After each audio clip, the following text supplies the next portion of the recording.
Alam surgawi guntur jauh lebih besar dari alam surgawi hujan. Untuk lebih akurat, alam surgawi guntur lebih baik dipertahankan daripada alam surgawi hujan. Di tepi salah satu pecahan ada gunung yang terus mengeluarkan guntur. Semburan guntur terus bergerak melalui gunung. Langit gelap dan guntur sesekali jatuh di gunung. Seolah langit dan gunung saling terhubung. Gemuruh akan terus bergema dan tidak akan hilang untuk waktu yang lama. Ada sebuah gua di tengah gunung. Wang Lin sedang duduk dalam posisi lotus di gua, menyembuhkan luka-lukanya. Penjaga surgawi juga berkultivasi di pintu masuk untuk memulihkan diri. Pada hari ini Wang Lin membuka matanya dan melepaskan kilatan emas. Di hadapannya ada 10 potongan fragmen berbentuk berbeda yang perlahan melayang ke udara seolah-olah tangan raksasa memegangnya. Wang Lin mulai merenung. Dia belum melihat seperti apa alat asal dari alam surgawi guntur. Namun ia menduga bahwa ada kemungkinan 70% bahwa fragmen-fragmen ini berasal dari alat asal. Wang Lin mengangkat tangannya dan mengambil salah satu fragmen. Setelah dengan hati-hati melihatnya, dia meletakkannya sebelum mengambil sepotong yang lain. Sama seperti ini, dia mengukir setiap bagian di hatinya dan kemudian menutup matanya. Sama seperti bagaimana dia menyimpulkan pembatasan, dia mulai menyimpulkan kombinasi paling akurat di dalam pikirannya. Waktu perlahan berlalu. 1 jam kemudian Wang Lin membuka matanya. Dia mengerutkan kening saat dia melihat pecahan di depannya. Tidak mungkin bagi fragmen ini untuk membentuk harta yang lengkap,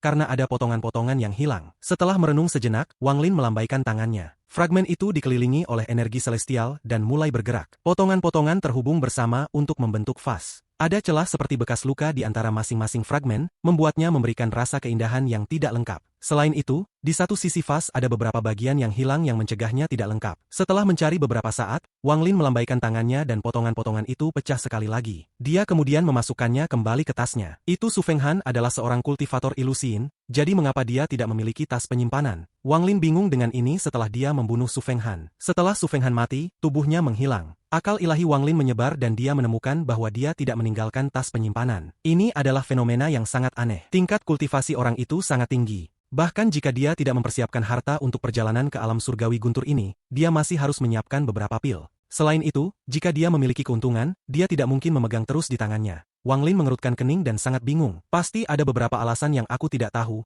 atau ada metode penyimpanan yang tidak diketahui orang luar. Mata Wang Lin menyala dan dia berpikir tentang lotus setan di dalam sungai neraka. Mungkinkah? Mata Wang Lin bersinar dan dengan pemikiran sungai neraka muncul di sekitarnya. Sungai neraka dibentuk oleh daunnya, sehingga ukurannya bisa berubah. Tangan Wang Lin mengenai sungai neraka, menyebabkan sejumlah besar roh yang kesal di dalam menarik keluar lotus iblis Su Fenghan. Matanya bersinar saat dia menatap lotus iblis. Benda ini tidak bisa meninggalkan sungai neraka terlalu lama, atau akan hilang. Hanya dengan berada di dalam sungai neraka, pemborosan bisa diperlambat. Pada saat ini api iblis sudah padam, meninggalkan lotus suram. Tangan Wang Lin membentuk segel dan energi celestial berkumpul di matanya. Dia memandangi lotus. Tampaknya ada aura mendung di dalam lotus. Tetapi aura ini tidak mati, dan perlahan-lahan berputar. Saat Wang Lin melihatnya, rotasi segera dipercepat dan dia bisa samar-samar mendengar suara gemuruh dari dalam. Sepertinya itu menggunakan beberapa metode misterius, untuk keluar melalui tatapan Wang Lin. Wang Lin mendengus dingin. Bukan saja itu tidak menarik pandangannya, itu bahkan memberi aura aneh kesempatan untuk keluar. Gas hitam keluar dan segera berubah menjadi iblis yang mencoba melahap Wang Lin. Saat iblis mencoba melahap Wang Lin, tubuhnya segera menggigil seolah-olah telah menemukan sesuatu yang luar biasa. Itu menjerit dan segera berbalik untuk kembali ke lotus iblis. Namun sudah terlambat. Jiwa asal Wang Lin menyerbu dan mengejarnya sambil mengeluarkan ledakan guntur. Dia langsung meraih iblis. Saat iblis mengeluarkan semburan jeritan cemas, ia diseret kembali ke tubuh Wang Lin. Aku tidak bisa menghalau iblis yang tersebar, tapi iblis sekecil itu tidak punya kesempatan. Mata Wang Lin tenang saat jeritan iblis ditenggelamkan oleh guntur. Jeritan itu semakin lemah dan semakin lemah sampai benar-benar menghilang dan iblis dimakan oleh jiwa asalnya. Kultivator biasa tidak memiliki kemampuan melahap seperti ini. Biasanya ini berasal dari beberapa metode pelatihan iblis. Adapun Wang Lin, ini karena dia adalah seorang pemangsa jiwa. Setelah melahap iblis, mata Wang Lin memancarkan cahaya gelap seolah-olah itu mengandung jejak energi iblis. Namun guntur segera melintas di matanya, menghilangkan semua energi jahat dan Wang Lin kembali normal. Dia menjilat bibirnya. Pada saat ini dia bisa dengan jelas merasakan bahwa tidak hanya seluruh energi asalnya telah pulih, tetapi juga sedikit meningkat.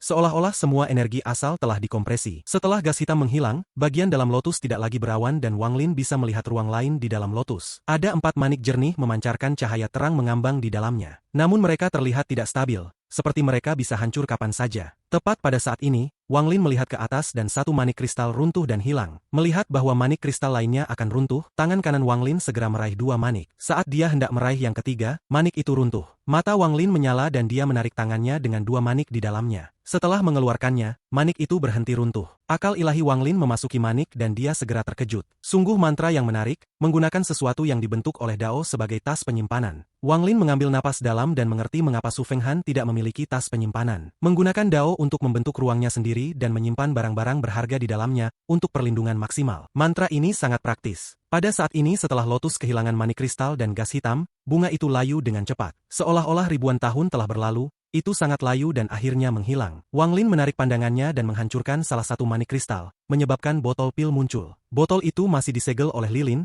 yang berarti belum pernah dibuka sebelumnya. Su, yang sangat halus terukir di botol. Setelah memecahkan botol, aroma energi celestial keluar, membuat seseorang merasa sangat nyaman baik secara fisik maupun mental. Hanya ada satu pil di dalam botol, dan meskipun Wang Lin tidak tahu efek pil, itu sama sekali tidak normal. Setelah melihat itu untuk waktu yang lama, Wang Lin menyingkirkan pil dan menghancurkan manik lainnya. Ada kilatan cahaya dan jimat muncul. Jimat ini terlihat sangat biasa tanpa ada yang aneh tentang itu. Ada sebuah rune sederhana yang digambar menggunakan cinnabar. Apa ini? Wang Lin terkejut, dan dia mengambil jimat itu untuk melihat lebih dekat. Ini terlihat seperti jimat yang telah dilihatnya di awal-awal kultivasi yang digunakan oleh kultivator tingkat rendah. Jika Su Fenghan menyimpannya di daonya, itu tidak mungkin biasa. Mata Wang Lin menyipit, dan setelah melihat jika untuk waktu yang lama, dia masih tidak dapat menemukan petunjuk. Setelah merenung sejenak, ia menyingkirkan jimat itu dan tidak lagi memikirkannya. Kemudian tubuhnya berkedip dan dia bergerak langsung keluar gua. Penjaga surgawi mengikuti dan bergabung dengan bayangannya. Tepat sebelum Gunung Guntur adalah tepi fragmen. Ada bidang guntur di tepi fragmen. Petir itu seperti rantai berkarat yang meluas ke kegelapan. Di alam surgawi hujan, ada arai transfer. Namun guntur di alam surgawi guntur terlalu kuat untuk menempatkan arai transfer. Jadi bepergian tergantung pada kekuatan kaki seseorang. Wang Lin merenung, dia tidak buru-buru meninggalkan fragmen ini tetapi dengan hati-hati mencari area untuk lokasi dengan fluktuasi energi celestial. Saat dia terbang, ekspresi Wang Lin tiba-tiba berubah. Dua sinar energi pedang terbang ke arahnya dari depan. Ada seorang pria dan wanita di kedua sinar energi pedang itu. Pria itu mengenakan jubah biru gelap. Dia tampak berusia sekitar 30 tahun dan memiliki penampilan luar biasa. Wanita itu tampak berusia sekitar 28 tahun, dan meskipun penampilannya juga cantik, matanya yang Phoenix tampak jahat dan membuatnya terlihat seperti memiliki temperamen aneh. Saat mereka berdua terbang, mereka melihat Wang Lin, dan keduanya berhenti. Mereka dengan hati-hati menyebarkan akal ilahi dan sedikit lega mengetahui bahwa Wang Lin hanya pada puncak tahap akhir ascenden. Keduanya saling memandang dan tanpa sepatah kata pun terbang jauh. Sementara keduanya menyelidiki kultivasi Wang Lin juga melihat mereka. Keduanya berada di puncak tahap akhir ascenden dan belum menerobos. Mereka tidak memiliki banyak energi asal di dalam jiwa asal mereka, tidak seperti dia yang sudah mencapai titik saturasi. Mereka berdua tidak ingin ada masalah dan cepat-cepat pergi. Wang Lin hanya mengambil satu pandangan sebelum menarik pandangannya dan terus melihat ke tanah. Alam surgawi guntur telah dibuka berkali-kali, sehingga panen setiap kali akan lebih sedikit. Namun begitu ada panen, ada peluang besar untuk menjadi harta berkualitas tinggi. Wang Lin memiliki pengalaman dari alam surgawi hujan, jadi itu jauh lebih mudah. Dalam sekejap, sisa bulan berlalu. Wang Lin tidak bertemu banyak kultivator, hanya 3 hingga 5 orang. Di antara mereka, dia belum melihat seorang kultivator ilusiin. Sebagian besar dari mereka ascenden dan bahkan ada satu transformasi jiwa. Wang Lin mencari seluruh fragmen sebulan sekali dan tidak menemukan apapun. Setelah merenung sejenak, dia berhenti mencari dan bergerak dengan kecepatan penuh kembali ke tempat dia mulai. Pada hari ini saat Wang Lin terbang, matanya tiba-tiba menyipit. Di tanah di kejauhan, formasi pembatasan muncul. Meskipun pembatasan ini disembunyikan, itu jelas bagi master pembatasan seperti Wang Lin. Dia jelas ingat bahwa dia belum melihat pembatasan ini saat dia lewat di sini sebelumnya. Setelah melihat beberapa kali, Wang Lin mendarat. Pembatasan ini tidak terlalu besar, hanya sekitar beberapa ribu kaki lebarnya. Yang indah dari pembatasan ini adalah hal itu terjalin dengan gunung di dekatnya. Jadi itu sangat tersembunyi. Jika Wang Lin tidak yakin bahwa tidak ada batasan di sini sebelumnya, maka dia bisa dengan mudah melewatkan ini. Yang lebih penting adalah energi celestial yang diberikan oleh pembatasan ini. Pembatasan ini mengandung energi celestial yang menyatu dengan lingkungan. Ini luar biasa. Namun justru energi celestial inilah yang merupakan kekurangannya. Bagaimanapun ini adalah dua jenis energi celestial, dan itu tidak akan sepenuhnya bergabung dalam waktu singkat. Wang Lin menarik pandangannya dan menyimpulkan batasan dalam pikirannya. Saat dia akan melangkah maju, dia memikirkan sesuatu. Tunggu, dengan seberapa cerdik pembatasan ini, celah seperti itu seharusnya tidak ada. Energi celestial bisa dihilangkan, membuat batasan lebih tersembunyi. Dengan seberapa terampil orang yang membuat batasan itu, orang itu seharusnya tidak melakukan kesalahan semacam ini. Wang Lin sedikit mengerutkan kening sebelum menyebarkan akal ilahi dan tidak menemukan petunjuk. Dia merenung sejenak dan bergumam, aneh, jelas ada aura pembatasan, tapi aku tidak melihat batasan. Mungkinkah aku melihat sesuatu? Matanya menyala sebelum menghilang di cakrawala. Dia terbang menuju tepi fragmen. Waktu perlahan berlalu. 1 jam kemudian pada batasan 100 kaki ke sisi gunung, riak muncul dan 2 orang berjalan keluar. Keduanya adalah pria dan wanita yang bertemu Wang Lin sebulan lalu. Wanita itu menatap dengan kebencian di mana Wang Lin menghilang dan berkata dengan ketidakpuasan, "Tidakkah kamu mengatakan bahwa batasanmu dapat menggabungkan palsu dengan kenyataan dan menarik semua kultivator pada fragmen ini? Kenapa orang itu tidak tertipu tadi?" Pria di sebelahnya sedikit mengernyit dan berkata, "Mungkin orang itu belum benar-benar pergi. Kita seharusnya tidak muncul begitu cepat." Wanita itu dengan dingin berkata, "Jangan mencoba menghindar, aku bertanya padamu." Pria itu menghela nafas dan berbisik, "Mungkin dia sudah melihatnya. Jangan terlalu memikirkan orang lain. Tidakkah kamu mendengar orang itu bergumam pada dirinya sendiri bahwa dia bahkan tidak bisa melihat bahwa ada batasan? Sebelumnya, aku mengatakan kepadamu untuk meninggalkan lebih banyak kekurangan, tetapi kamu terlalu merasa benar sendiri." Wanita itu agak tidak puas dan nadanya menjadi lebih buruk. Pria itu mengungkapkan sedikit jijik di matanya, tapi itu sangat tersembunyi. Dia dengan jelas berkata, "Kultivator yang datang ke alam surgawi guntur adalah orang-orang yang telah berkultivasi untuk waktu yang lama dan sangat cerdas. Jika aku meninggalkan terlalu banyak kekurangan, tidak ada yang akan percaya. Jika aku tidak meninggalkan kekurangan sama sekali, bahkan jika kultivator langkah kedua datang, aku yakin mereka tidak akan melihatnya." Kilatan niat membunuh muncul di mata wanita itu dan dia dengan dingin tersenyum. "Li Yuan, kamu punya nyali. Apakah kamu mengatakan waktu kultivasiku terlalu pendek?" Pria itu merenung dalam waktu yang lama dan dengan hormat berkata, "Jiwa kehidupanku ada di tangan keluargaku, bagaimana aku berani?" Wanita itu dengan dingin berkata, "Ada baiknya kamu ingat, jika bukan karena kakekku yang mengasihanimu dan memberimu pil, kamu akan mati 100 tahun yang lalu dengan cederamu." Li Yuan mengungkapkan ekspresi pahit dan menghela nafas. Ekspresinya tiba-tiba berubah dan dia berbisik, "Cepat kembali ke batasanku, seseorang akan datang." Saat dia berbicara, dia melangkah maju. Wanita itu bahkan lebih cepat dan langsung melangkah ke riak. Keduanya memasuki riak dan segera riak menghilang. Bahkan jika seseorang memeriksa dengan akal ilahi mereka, yang mereka akan lihat hanyalah batu karang biasa. Sinar energi pedang datang dari jauh dan mengelilingi daerah itu sebelum mendarat. Kemudian cahaya menghilang, mengungkapkan seorang pria paruh baya. Orang ini menatap pembatasan dan berseru. Setelah melihat dengan hati-hati untuk waktu yang lama, matanya menyala dan akal ilahinya menyebar. Saat dia tidak menemukan kelainan, matanya melepaskan cahaya misterius. Dia merenung sejenak sebelum mundur beberapa langkah dan membuka tasnya. Sinar cahaya putih segera melesat keluar. Saat mendarat di samping, itu berubah menjadi boneka yang terbuat dari kayu. Boneka itu tanda yang terukir di atasnya yang mengeluarkan semburan cahaya putih. Tangan pria parubaya itu membentuk segel dan dia bergumam pada dirinya sendiri. Dengan satu titik jarinya, boneka kayu itu mulai bergerak perlahan. Itu menjadi lebih fleksibel sampai akhirnya seperti orang biasa. Itu melompat ke pembatasan, dan setelah berjalan beberapa langkah, mata pria parubaya itu menyala dan dia berteriak. Meledak. Tubuh boneka itu bergetar,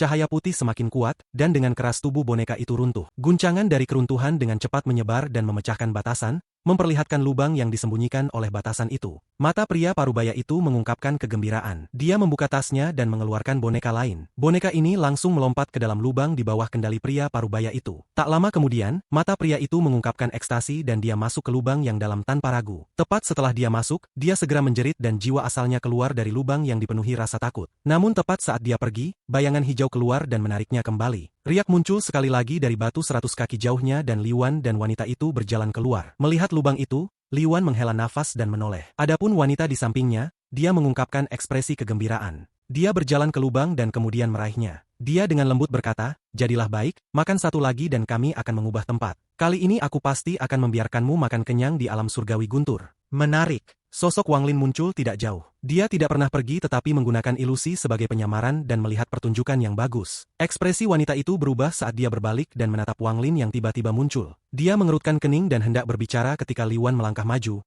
berdiri di depan wanita itu. Dia menggenggam tangannya ke Wang Lin dan perlahan berkata, "Rekan kultivator, sebelumnya kami menyinggungmu tentang masalah pembatasan. Sekarang juga, kenapa kamu membuang-buang waktu dengannya? Level kultivasi orang ini sama dengan kita. Jika kami berdua menyerang, kami bisa memberinya makan ke hewan peliharaanku." Wanita itu mendengus dingin dan maju ke depan. Dia membuka tasnya dan kipas bulu segera muncul. Kipas itu terbang dengan niat membunuh yang ganas ke arah Wang Lin. Li Yuan tersenyum pahit saat tangan kanannya membentuk segel dan pembatasan segera muncul. Pembatasan digabungkan bersama dan mulai menyerang Wang Lin. Ekspresi Wang Lin tenang, dia bisa dianggap sebagai kultivator langkah pertama atas. Pada saat ini dia menyerbu ke depan dan menjentikan jarinya, menembakkan petir. Baut guntur menabrak kipas bulu. Guntur menghilang dan kipas bulu runtuh tanpa kemampuan untuk menolak. Karena harta hancur, serangan balik itu menyebabkan tubuhnya bergetar hebat dan dia mengeluarkan darah. Dia kemudian mundur beberapa langkah dan wajahnya dipenuhi dengan ketakutan. Wang Lin hanya mengambil satu langkah. Alih-alih kipas, apa yang Wang Lin lebih perhatikan adalah pembatasan Li Yuan. Pembatasan dibagi menjadi 18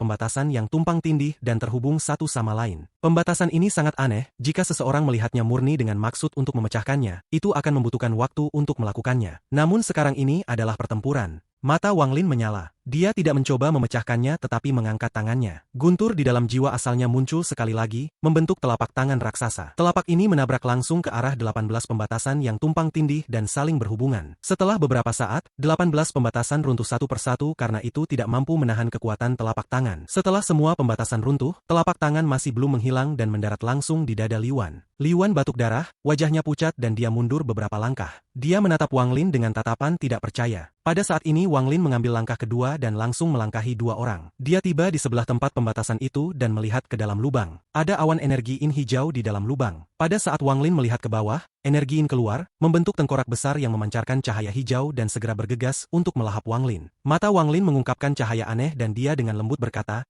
"Iblis surgawi." Pada saat ini wanita itu mengungkapkan ekspresi ngeri dan berteriak, "Makan dia!" Tengkorak yang dibentuk oleh iblis surgawi mengeluarkan sinar hijau yang membuat dunia terlihat hijau. Saat bergegas menuju Wang Lin, ada kilatan cahaya dari antara alis Wang Lin dan cambuk karma tiba-tiba muncul. Saat itu muncul, segera mencambuk iblis surgawi. Iblis surgawi mengeluarkan jeritan sengsara dan sejumlah besar gas hijau dilepaskan dari tubuhnya. Itu akan mundur. Tapi bagaimana Wang Lin membiarkannya lolos? Cambuk karma segera membungkus iblis surgawi dan menariknya kembali. Kemudian Wang Lin mengeluarkan bendera 1 miliar jiwa dan segera melemparkan iblis surgawi ke dalam. Dengan ini, kemungkinan memperbaiki penjaga surgawi kedua akan jauh lebih besar. Wang Lin berbalik dan menatap Liuan dan wanita itu. Wanita itu mengungkapkan ekspresi ketakutan. Dia tidak bisa membayangkan bagaimana orang ini dapat dengan mudah menangkap iblis surgawi yang telah dibesarkan oleh keluarganya selama bertahun-tahun. Ekspresi Liuan kaget. Baru saja, dia melihat cambuk yang tiba-tiba muncul di sebelah Wang Lin. Dia menghirup udara dingin dan berkata, dengan ekspresi yang kompleks, "Senior, kita berdua. Kalian berdua membuat batasan untuk menjebak orang tidak ada hubungannya denganku. Namun karena kalian berdua berinisiatif untuk menyerangku, maka aku tidak bisa melepaskanmu dengan mudah."